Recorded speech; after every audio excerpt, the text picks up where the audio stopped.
नमस्कार। D5 channel Hindi देख रहे दर्शकों का मैं वंदना स्वागत करती हूँ।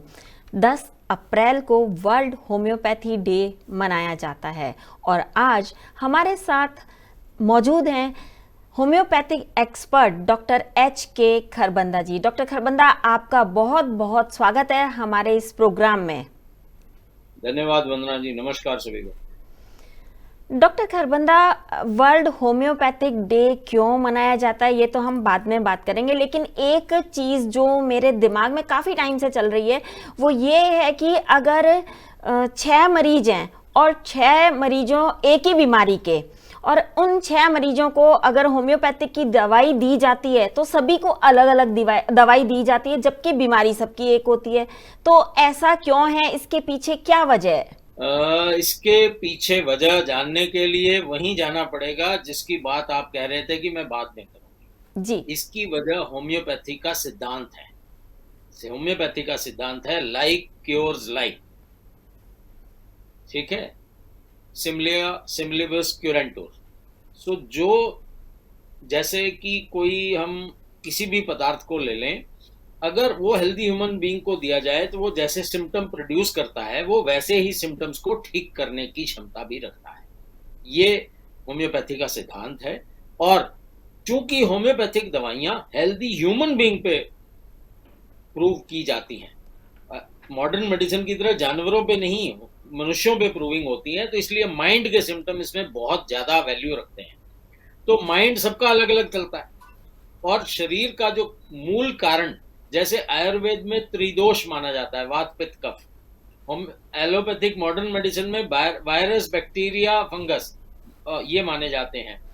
इसी तरह होम्योपैथी में शरीर के अंदर के वाइटल फोर्स की डिविएशन, हमारा होम्योपैथी ये मानती है शरीर के अंदर एक वाइटल फोर्स है जो शरीर को चला रहा है। जब वो अपने एक्सेस से डिविएट हो जाता है तब बीमारियां उत्पन्न होती हैं। इसमें 3 बेसिक मियाज्म होते हैं, सोरा, सिफिलिस, साइकोसिस। वो जब मियाज्मेटिक डिजीजेज आती हैं, इसलिए हर मरीज को, मानिए कि किसी को शुगर है, किसी को हार्ट की डिजीज है, किसी को डायबिटीज है, सबकी दवाएं अलग अलग हो सकती हैं, सबकी कॉमन भी हो सकती हैं। ऐसा नहीं है कि सबकी कॉमन नहीं हो सकती जी। डॉक्टर खरबंदा, मान लीजिए किसी को शुगर है तो आप उन्हें किस तरीके से दवाई देते हैं? हमारे doctor Samuel Christian Friedrich Hahnemann, Hahnemann. जिनका जी, जिनका जन्मदिन अप्रैल को है और उनके उपलक्ष्य में होम्योपैथी डे मनाया जाता है, उन्होंने लगभग 30 साल पहले इस होम्योपैथी का इजाद किया था और उन्होंने यही समझाया था कि कारण का निवारण कीजिए, बीमारी की जड़ तक जाइए। तो हम उस केस में शुगर वाले मरीज को, हमारी कोशिश ये होती है कि हम शुगर का मूल कारण पता करें कि क्यों हुई शुगर उसको। क्या उसकी दिनचर्या खराब करने से हुई, उसको हेरिडिटी की वजह से हुई, या उसमें कोई और कारण हो सकता है शुगर होने का। जो भी कारण है उसका निवारण, उसकी स्पेसिफिक टारगेट करके दवाई दी जाए ताकि वो जड़ से खत्म हो बीमारी। शुगर में अगर कोई शुगर पेशेंट आपके पास में आता है तो आप उन्हें क्या खाने पीने की सलाह देते हैं और क्या खाना पीना बिल्कुल बंद करवाते हैं? देखिए मैडम, शुगर का अगर कोई मरीज है तो वो कार्बोहाइड्रेट्स, क्योंकि कोई भी ऐसा हम फूड नहीं देते जो कि पेट में जाते ही काफी सारा कार्ब्स और शुगर रिलीज कर दे एकदम से। हम उसको ऐसी खाने पदार्थ की बात करते हैं जिनमें से धीरे धीरे रिलीज होता है कार्ब्स। तो वो धीरे रिलीज होने वाले हम अन्न उनको बोलते हैं खाने को। तो जो इंस्टेंट रिलीज होते हैं, जो फास्ट रिलीजिंग फूड हैं, वो उनमें wheat, rice, milk products and any kind of sugar, ये चारों, कोई भी मीठा, कोई किसी भी तरह का दूध का पदार्थ, किसी भी तरह का चावल का कोई पदार्थ, या किसी भी तरह का कोई गेहूं का पदार्थ, इन चारों का ग्लाइसेमिक इंडेक्स कम होने की वजह से एकदम से ये ग्लूकोज को रिलीज करते हैं खाने में से। तो वो ग्लूकोज रिलीज करने से हमारे शरीर में इसकी बाढ़ आ जाती है। तो उस बाढ़ को खत्म करने के लिए शरीर को हावी मात्रा में इंसुलिन रिलीज करना पड़ता है, जो वो नहीं कर पाती क्योंकि इंसुलिन बन ही नहीं रहा होता। तो इंसुलिन कम बनता है या बिल्कुल नहीं बनता, उन मरीजों में हम श्री धान्य 5 मिलेट्स खाने की सलाह देते हैं, ताकि उनका जो ग्लाइसेमिक इंडेक्स है फूड का, हमारे पांचों मिलेट्स का, मैं पांचों के नाम भी बता देता हूं क्योंकि बहुत लोग नाम पूछते हैं और लोगों को क्लैरिटी नहीं होती, लोग डरते भी हैं, मिलेट सर्दियों में खाएं, गर्मियों में खाएं, कैसे खाएं। तो 5 श्री धान्य मिलेट्स, जो पॉजिटिव मिलेट्स, डॉक्टर खादर वली, जिन्हें कल परसों पद्मश्री अवार्ड भी मिला है, उन्होंने री इन्वेंट किए हैं। ये नए नहीं है, ये पूरा हमारा मूल अनाज है। मोटे अनाज हम आज से 100 साल पहले हम सब लोग यही खाते थे। तो इसी अनाज को हम दोबारा से प्रमोट कर रहे हैं, ताकि हमारा जो पेट में शुगर की बाढ़ आती है वो रुक जाए और इंसुलिन की जरूरत बहुत ज्यादा न पड़े शरीर को। तो ये पांचों जो मिलेट्स हैं, foxtail millet, barnyard millet, brown top millet, little millet and kodo millet, इन पांचों मिलेट्स के इस्तेमाल से पांचों को एक दिन में सिर्फ एक ही मिलेट आप लेंगे, इस तरह से करना होता है, मिक्स नहीं करने आपस में। और इन मिलेट्स का आप बिल्कुल पुलाव बना के खा सकते हैं, इनकी रोटी बनवा सकते हैं, इसकी अम्बली बना सकते हैं, और अम्बली अमृत के समान होती है और बीमारियों को वापस भी रिवर्स करने की क्षमता रखती है। डॉक्टर खरबंदा, हमने पहले भी इस पर एक बार इंटरव्यू किया था और उसके अंदर दर्शकों का सवाल ये भी था कि कितनी मात्रा में खाना चाहिए मिलेट को, एक इंसान के लिए कितनी मात्रा जरूरी है मिलेट की, और दूसरा सवाल उनका ये था कि किस वक्त खाना चाहिए। तो मिलेट्स खाने का कोई वक्त नहीं है, 24 घंटे आप कभी भी मिलेट्स खा सकते हैं। एक मुट्ठी भर मिलेट्स एक दिन में एक इंसान के लिए बहुत है। तो इस एक मुट्ठी मिलेट्स को आप अगर पानी में, एक ओवरनाइट भिगोना होता है सबको, जब ओवरनाइट आप भिगोते हैं इसके 10 गुना पानी में, तो आप उसको जब कुक करते हैं तो वो आपका पूरे दिन की उस, मतलब मैंने ये नहीं कहा कि एक ही बार कुक कर लीजिए, उसको आप दिन में 3 बार भी कुक कर सकते हैं। मैंने कुल मात्रा बताई है कि एक मुट्ठी एक इंसान को बहुत है। उसके साथ दाल सब्जियां भी ले सकते हैं, सलाद भी, सब कुछ आप ले सकते हैं। सिर्फ ये 4 चीजें आपको मैंने मना की हैं, बाकी आप जो मर्जी खाएं। कई दर्शक ऐसे हैं जिनका ये कहना है कि मिलेट तो हम काफी टाइम से खा रहे हैं मगर हमें कोई फायदा ही नहीं हो रहा है। मैम देखिए, ये बात समझ आनी पड़ेगी, मिलेट्स कोई दवाई नहीं है, ये जीने की प्रक्रिया है। ये हमारे खाने, मिलेट्स को हम, अगर आप मिलेट्स को बीमारियों के रिवर्सल के लिए इस्तेमाल करना चाहते हैं तो उसका एक खास प्रयोजन है, उसका एक खास तरीका है। उसमें हमें दिन में एक बार सिर्फ अम्बली ही खानी है।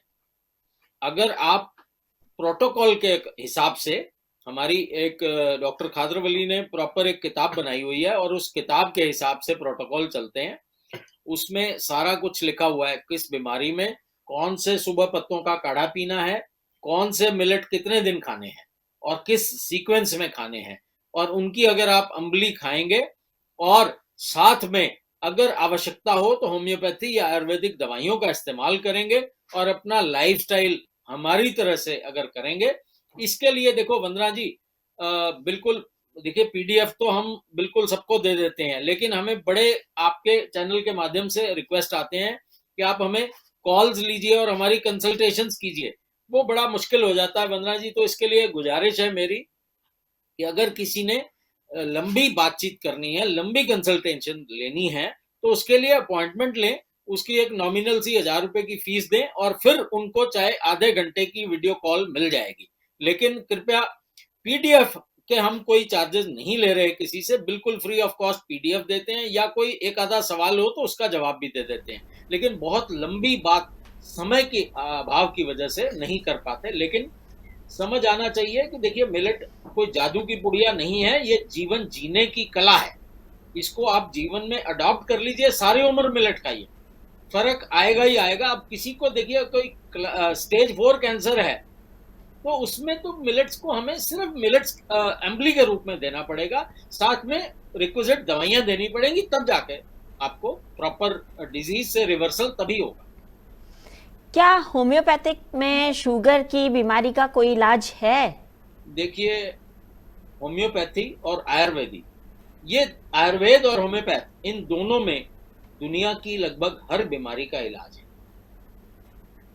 कोई भी सिस्टम कंप्लीट नहीं होता। तभी अभी पिछले 3 दिनों आयुर्वेद का बहुत बड़ा सम्मेलन हुआ यहाँ आयुर्वेदिक कॉलेज सेक्टर 46 में, मुझे भी वहाँ जाने का अनुभव प्राप्त हुआ। वहाँ हरियाणा के मुख्यमंत्री ने उसको शुरुआत की और पंजाब के हेल्थ मंत्री ने उसका समापन किया। तो उसमें निष्कर्ष यही निकला कि आने वाला समय इंटीग्रेटेड मेडिसिन का है। इंटीग्रेटेड मेडिसिन का मतलब है एलोपैथिक, आयुर्वेदिक, होम्योपैथिक, यूनानी, सिद्धा, ये सारे, योग और नेचुरोपैथिक, ये सारे मिलके एक छत के नीचे बैठेंगे और जब मरीज आएगा तो सारे मिलके उसका इलाज करेंगे। और एलोपैथी वाले को होम्योपैथी थोड़ी सी पढ़ाई जाएगी, थोड़ी सी आयुर्वेद पढ़ाई जाएगी, ताकि सबको एक दूसरे के सिस्टम का ज्ञात हो और हर सिस्टम की जो खूबियां हैं, जैसे होम्योपैथी की कई खूबियां हैं, स्किन में बड़ा अच्छा कारगर है, एलर्जीज में बड़ी अच्छी कारगर है, सर्जिकल डिजीजेस में बहुत कारगर है, किडनी स्टोन्स में बहुत कारगर है, तो माइंड में बहुत कारगर है। तो जिस सिस्टम की जो गुणवत्ता है, आयुर्वेद पेट में बहुत अच्छा काम करती है, जॉइंट्स पेन में बहुत अच्छा काम करती है, तो इन सबको, सबके गुणों को मिला के एक इंटीग्रेटेड होलिस्टिक अप्रोच की बात बिल्कुल सामने आ रही है और यही भविष्य है मेडिसिन।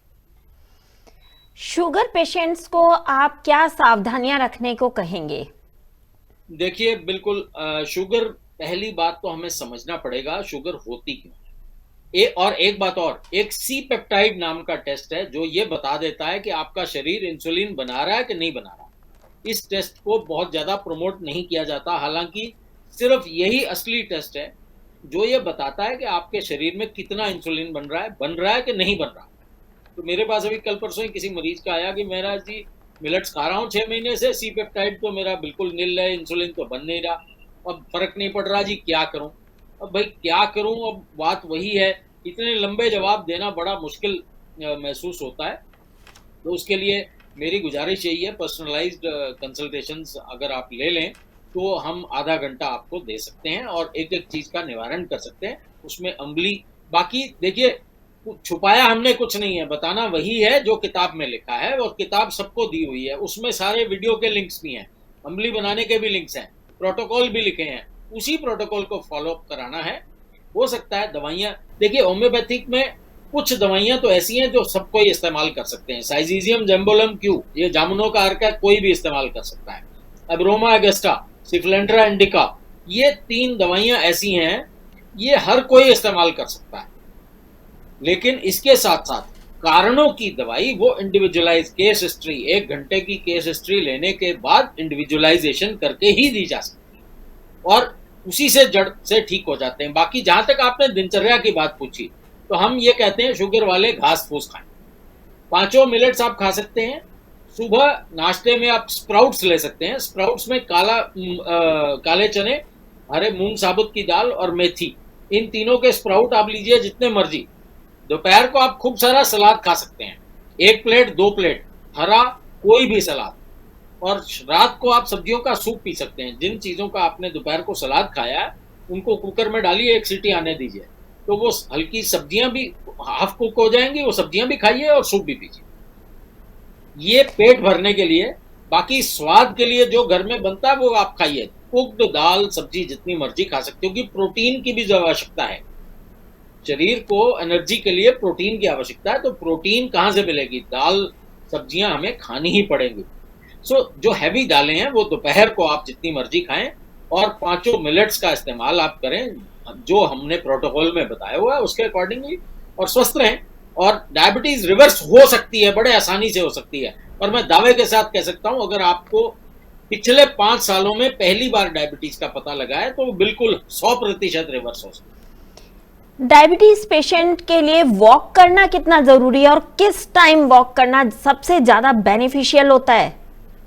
ये बड़ा अच्छा सवाल है वंदना जी। खाने से पहले चलना है, स्पोर्ट शूज पहन के चलना है, और जितनी तेज चल सके उतनी तेज चलना है। 120 कदम 1 मिनट में, ये स्पीड होनी चाहिए। ऐसा नहीं है कि पहले दिन ये स्पीड हो जाएगी जिसको, हाँ एक बात और, सैर करने की कोई उम्र नहीं है। अगर आप 50 के हैं, 60 के हैं, आज भी शुरू कर सकते हैं, it is never too late. तो आप अभी शुरू कीजिए, खाने से पहले चलिए, जितनी आप स्पीड पे चल सकते हैं उतने से शुरू करिए। टारगेट आपका 120 कदम पर मिनट का है, और कम से कम 60 से 90 मिनट पर डे की सैर चाहिए। जो शुगर पेशेंट होते हैं उनको आप कौन से फल बिल्कुल नहीं खाने की सलाह देंगे? देखिए, ये डिपेंड करता है। अगर शुगर बहुत ही हाई रहती है, अनकंट्रोल्ड है, HbA1c 10, 12, 11, 15 HB, 17 HbA1c वाले भी मुझे मिलते हैं मरीज, 5.5 अलाउड है। तो अगर बहुत ज्यादा है तो लोग मीठे फल ढूंढते हैं, आप फीके फल ढूंढ लीजिए। सारे फल आप खा सकते हैं, बहुत मीठे न हो, बस इतना सा परहेज करना है। बाकी अगर ज्यादा मीठे जैसे आम है, तरबूज है, तो इनमें कोशिश ऐसा कीजिए जिनमें मीठापन कम हो, या बहुत ज्यादा जब शुगर बढ़ी हो तो बहुत मीठे फल न खाएं। बाकी सभी जो डायबिटीज की शुरुआत में है वो सारे फल खा सकते डायबिटीज रोगियों को क्या नारियल पानी पीना चाहिए? हैं। बिल्कुल, नारियल पानी विश्व का सबसे अच्छा और अमृत वाला पानी माना जाता है, सारे पी सकते हैं। सिर्फ इस किडनी के रोगियों को नारियल पानी लिमिट में अपने किडनी के डॉक्टर या डाइटिशियन की सलाह से वो थोड़ा सा लें, क्योंकि उसमें मिनरल्स बहुत होते हैं। तो वहाँ पोटेशियम और सोडियम की वो उनका कैलकुलेटेड होता है, वो उस हिसाब से चलें। इसके अलावा डायबिटीज के जो रोगी हैं उनको आप कौन सी दाल और सब्जी खाने की सलाह बिल्कुल नहीं देंगे? देखिए, कोशिश ये होनी चाहिए कि बहुत आप दोपहर में तो फिर भी खा सकते हैं, रात को हैवी दाल्स न खाएं। रात को सिर्फ हरी सब्जियां लें, सुबह स्प्राउट्स लें, और कोशिश करें जैसे सफेद चने हैं, राजमा है, माँ की दाल है और कुल्थ की दाल है, इनसे आप अवॉइड करें। रात को हरी सब्जियां नहीं खानी चाहिए, आपके कहने का मतलब ये है? नहीं, रात को दालें नहीं खानी मैडम, हैवी है, दाल डाइजेशन करना मुश्किल है। देखिए मेरी बात सुनिए, लिवर को सनसेट से लेके सनराइज तक, सूर्य छुपने से सुबह सूर्य उगने तक लिवर का काम है शरीर की रिपेयर करना। हम अगर उस वक्त भी हैवी फूड शरीर पेट में डाल देंगे तो आधा समय तो उसका उसी फूड को डाइजेस्ट करने में लग जाएगा। तो रिपेयर कब होगा? बीमारी अपने आप आएगी। तो आप अपने लिवर को हेल्दी रखने के लिए इस वक्त मेरे ख्याल से 10 में से 7 लोगों को फैटी लिवर है, इधर अल्कोहलिक और नॉन अल्कोहलिक। तो इतना फैटी लिवर क्यों है? इसीलिए है कि हमारा डिनर टाइम लेट हो गया है। जो नेचर का रूल है वो ये है, जब सूर्य उगता है उसके बाद खाना शुरू कीजिए, सूर्य छिपने के बाद बंद कर दीजिए। तो यहाँ तो 5 बजे तो लोग घर आते हैं और फिर पार्टी शुरू होती है। डायबिटीज पेशेंट जो होते हैं उनको आपने कहा कि हरी सब्जियां खानी चाहिए, लेकिन जिनको डायबिटीज है उनको अगर वो रात में हरी सब्जी खाते हैं तो इसका सीधा असर उनकी आंखों पर पड़ता है, क्योंकि जिनको रेटिना की प्रॉब्लम होती है वो तब तो हरी सब्जियां नुकसान करती हैं रात के समय खाने में, क्योंकि उसमें आयरन ज्यादा होता है। मैम, ये देखिए आपने सवाल उठाया है, ये सिर्फ रेटिना के मरीज 2 या 4 या 5% हैं। और अगर डायबिटीज, देखिए मेरी बात सुनिए, डायबिटीज एज ए होल शरीर को नुकसान कम पहुंचाती, लेकिन डायबिटीज के कॉम्प्लिकेशंस क्या है? Diabetic retinopathy, diabetic neuropathy, diabetic nephropathy, या किडनीज को खराब करती है, या आपकी नर्व्स को खराब करती है, या आंखों को खराब करती है। तो अगर आप डायबिटीज कंट्रोल में रखेंगे तो ये नौबत ही नहीं आएगी। हमारा ये कहना है कि आपका HbA1c जो ये टेस्ट है, ये 3 महीने में आपके शरीर का 3 महीने का डायबिटीज का कंट्रोल बताता है। इसको आप 5.5 ले आइए, आपकी आंखें कभी खराब ही नहीं होंगी, आपकी किडनीज कभी खराब ही नहीं होंगी, तो ये सवाल पैदा ही नहीं होगा। तो हरी सब्जियां सिर्फ उनको मना है जिनका HbA1c 13 है। तो वो देखिए, इस महामारी ने हमें यही सिखाया कि सेहतमंद रहें, अपनी सेहत का ख्याल रखें, अपने पैरामीटर्स को ठीक रखें। अगर आपके पैरामीटर्स ठीक है फिर आप सब कुछ खा सकते हैं। इसके अलावा वॉक कितनी देर करनी चाहिए? मेरा सवाल था, आपने बताया जरूर था कि वॉक खाना खाने से पहले करनी चाहिए, पर कितनी देर करनी चाहिए? 60 से 90 मिनट हमें कुल वॉक चाहिए हर एक हेल्दी इंडिविजुअल की। लेकिन आपने ये देखना है, अगर आप बीमारी रिवर्स पे आ रहे हैं तो 2 घंटे वॉक भी कर सकते हैं। समय आपके पास कितना है वो आपने देखना है। आप एक बेस्ट ये रहेगा कि एक मिश्रण कीजिए, एक साइकिल रखिए, साइकिल से घर के पास के पार्क पे जाइए, पार्क में 2 चक्कर पहले तेज चलने के लगाइए, फिर 1-2 चक्कर दौड़ के भी लगाइए। तो मिक्स ब्लेंड कीजिए, थोड़ा दौड़, थोड़ी सैर, थोड़ी साइकिलिंग, ताकि हर तरह की एक्सरसाइज हो और उसका जल्द फायदा मिले। आप कुल 1 घंटा इस तरह का लगा दें तीनों के मिक्स का, तो वो सबसे उत्तम है। जो लोग बुजुर्ग हैं उनके लिए क्या सलाह देंगे आप? बुजुर्ग हैं तो देखिए उनके पास समय की कमी नहीं है, तो वो बहुत जितनी तेज वो चल सकते हैं वो चलें, और 2 घंटे चल लें। 1 घंटा सुबह चल लें, 1 घंटा शाम को चल लें, खाने से पहले चलें। डॉक्टर खरबंदा, आपने हमें बेहतरीन जानकारी दी शुगर पर, आपने मिलेट्स पर भी हमें बेहतरीन जानकारी दी। आपका बहुत बहुत धन्यवाद। वर्ल्ड होम्योपैथी डे की आपको बहुत बहुत मुबारकबाद। सभी को शुभकामनाएं। अगले एपिसोड में आपसे फिर मुलाकात होगी, तब तक के लिए नमस्कार।